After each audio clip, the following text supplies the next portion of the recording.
नमस्कार। Akashvani port Blair से प्रस्तुत है प्रादेशिक समाचार।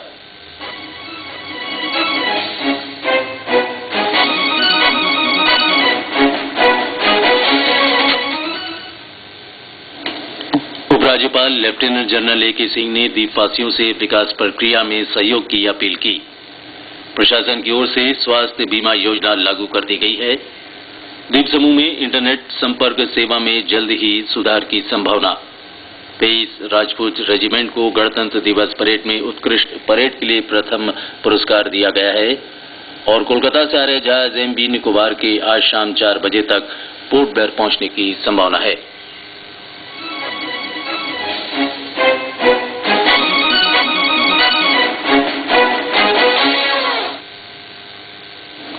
समाचारों के इस अंक में शमा हुसैन के साथ मैं राकेश चंद्रलाल। 66वां गणतंत्र दिवस पूरे द्वीप समूह में कल हर्षोल्लास के साथ मनाया गया। मुख्य समारोह पोर्ट ब्लेयर के नेताजी स्टेडियम में आयोजित हुआ, जहां उपराज्यपाल लेफ्टिनेंट जनरल ए.के. सिंह ने राष्ट्रीय ध्वज फहराया और परेड की सलामी ली। इस मौके पर अपने संबोधन में उन्होंने पिछले 2 वर्षों के दौरान द्वीप समूह में शुरू हुए विकास कार्यों और उपलब्धियों की चर्चा की। उपराज्यपाल ने द्वीप समूह में स्वास्थ्य बीमा योजना शुरू किए जाने की भी घोषणा की। इस योजना के तहत मुख्य भूमि में इलाज के लिए उन मरीजों को आर्थिक मदद दी जाएगी जिनकी वार्षिक आमदनी 3 लाख रुपए से कम है। मैं गर्व के साथ यह घोषणा करना चाहूंगा कि मेडिकल ट्रीटमेंट के लिए मेनलैंड रेफर किए जाने वाले सभी लोग जिनकी एनुअल इनकम 3 लाख तक है, उन्हें वित्तीय सहायता देने के लिए Andaman and Nicobar island scheme for health insurance launch किया जा रहा है। यह शायद अपनी तरह का देश का एक बेहतरीन स्कीम है। इस मौके पर मैं PBMC तथा PRIs के सभी अथॉरिटीज से आग्रह करूंगा कि इसका अधिक से अधिक प्रचार करें। पोर्ट ब्लेयर में मेडिकल कॉलेज की स्थापना के बारे में उन्होंने बताया कि अगले शिक्षा सत्र से प्रस्तावित मेडिकल कॉलेज शुरू हो जाएगा। हमारे कुछ महीनों के ठोस प्रयास की वजह से मुझे आप लोगों को यह बताते हुए बड़ी खुशी हो रही है कि पोर्ट ब्लेयर में 100 सीट्स वाले मेडिकल कॉलेज खोलने के लिए ministry of health and family welfare Bharat सरकार से हमें अनुमति प्राप्त हो चुकी है। इस मेडिकल कॉलेज में हमारे द्वीपों के कम से कम 70 स्टूडेंट्स को एडमिशन मिलेगी, जो वर्तमान में मेनलैंड के कॉलेजेस में दिए जाने वाले 13 MBBS की सीट्स की तुलना में काफी अधिक है। इसमें सबसे महत्वपूर्ण बात यह है कि इस मेडिकल कॉलेज के लिए लगभग 100 नए स्पेशलिस्ट और सुपर स्पेशलिस्ट डॉक्टर्स ज्वाइन करेंगे और अधिकतर डॉक्टर्स मरीजों को देखने के लिए उपलब्ध रहेंगे। इससे हमारी द्वीपों में स्वास्थ्य सेवाओं की क्वालिटी में काफी सुधार होगा। Lieutenant general A K. सिंह ने कहा कि द्वीप समूह सामरिक दृष्टि से महत्वपूर्ण है, इसलिए ये देश की विदेश नीति में अग्रणी भूमिका अदा कर सकता है। फ्यूचर तथा आगामी वर्ष के लिए हमने एक कॉन्शियस डिसीजन ले रखा है, जो इस संघ राज्य क्षेत्र के संबंध में और अधिक सक्रिय और सकारात्मक होगा। कई वर्षों से इस द्वीप समूह को देश के रिमोट पार्ट में आउटपोस्ट के तौर पर देखा जाता था। आज के बाद इस द्वीप समूह को देश के look east act east policy के तहत एक महत्वपूर्ण भूमिका निभाने के लिए स्प्रिंग बोर्ड के तौर पर अपनाना होगा।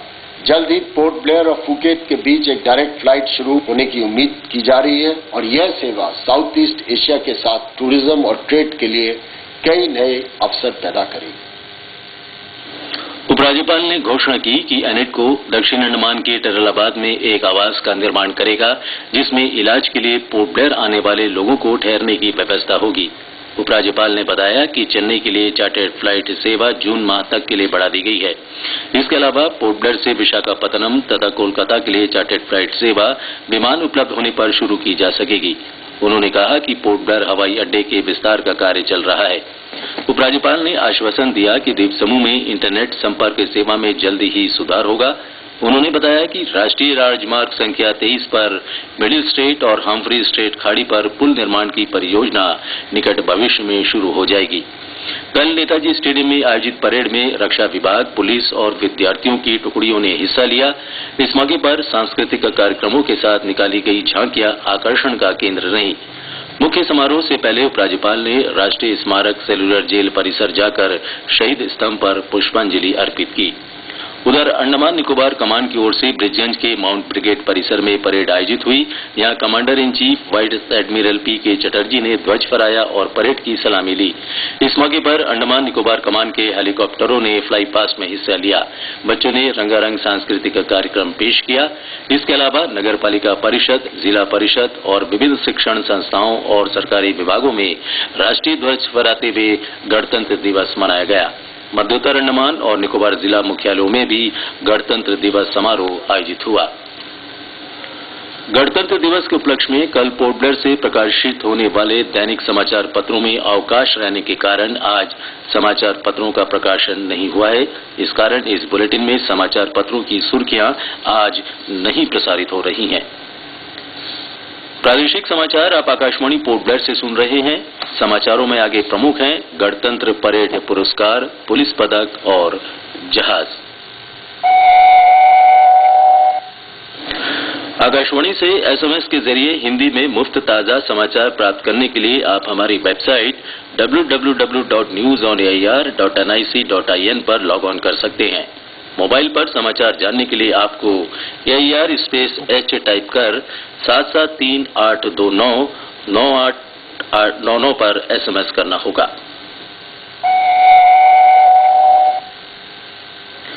प्रादेशिक समाचार में आपका फिर स्वागत है। अब समाचारों की अगली कड़ी के साथ शमा हुसैन। धन्यवाद राकेश। 23 राजपूत रेजिमेंट की टुकड़ी को उत्कृष्ट परेड के लिए गणतंत्र दिवस समारोह में प्रथम पुरस्कार दिया गया है। दूसरा स्थान अंडमान निकोबार सशस्त्र महिला पुलिस को मिला है। स्कूलों के वर्ग में प्रथम पुरस्कार सरस्वती शिशु विद्या मंदिर, जबकि दूसरा पुरस्कार निकोबारी समुदाय के दल को मिला।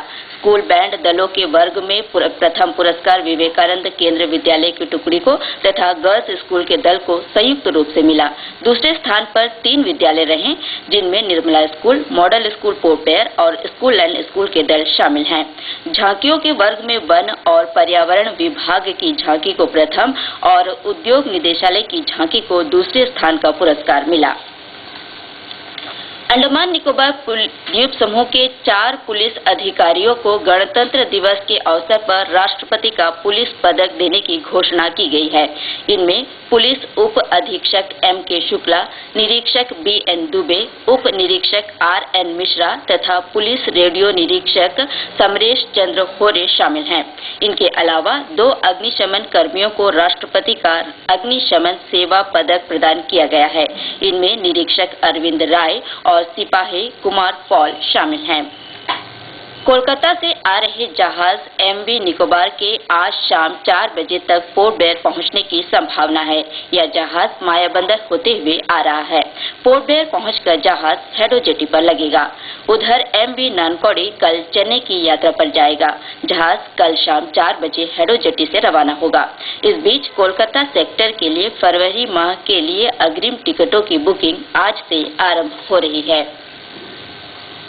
द्वीप समूह के 12 व्यक्तियों और 3 संगठनों को कल गणतंत्र दिवस समारोह में उपराज्यपाल के प्रशस्ति पत्र से सम्मानित किया गया। प्रशस्ति पत्र पाने वाले व्यक्तियों में स्वास्थ्य विभाग के सफाई कर्मी अब्राहम, जीबी पंत अस्पताल के स्त्री रोग और प्रसूति विशेषज्ञ डॉक्टर M.K. साहा, वैज्ञानिक डॉक्टर M.K. दास, पुलिस विभाग के होमगार्ड पैट्रिक टेटे, वन प्रशिक्षण संस्थान के निदेशक जोजू P. अलापट, नौवन सेवा के चालक B. मोइदीन शामिल हैं।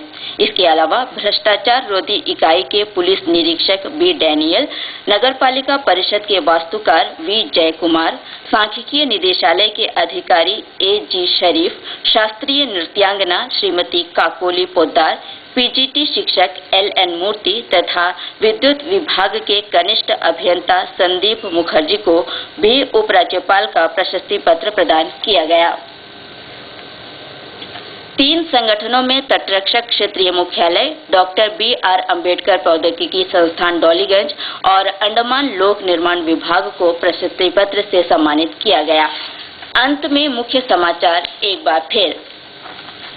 उपराज्यपाल लेफ्टिनेंट जनरल A.K. सिंह ने द्वीपवासियों से विकास प्रक्रिया में सहयोग की अपील की है। प्रशासन की ओर से स्वास्थ्य बीमा योजना लागू की गई है। द्वीप समूह में इंटरनेट संपर्क सेवा में जल्द ही सुधार की संभावना है। 23 राजपूत रेजिमेंट को गणतंत्र दिवस परेड में उत्कृष्ट परेड के लिए प्रथम पुरस्कार दिया गया है और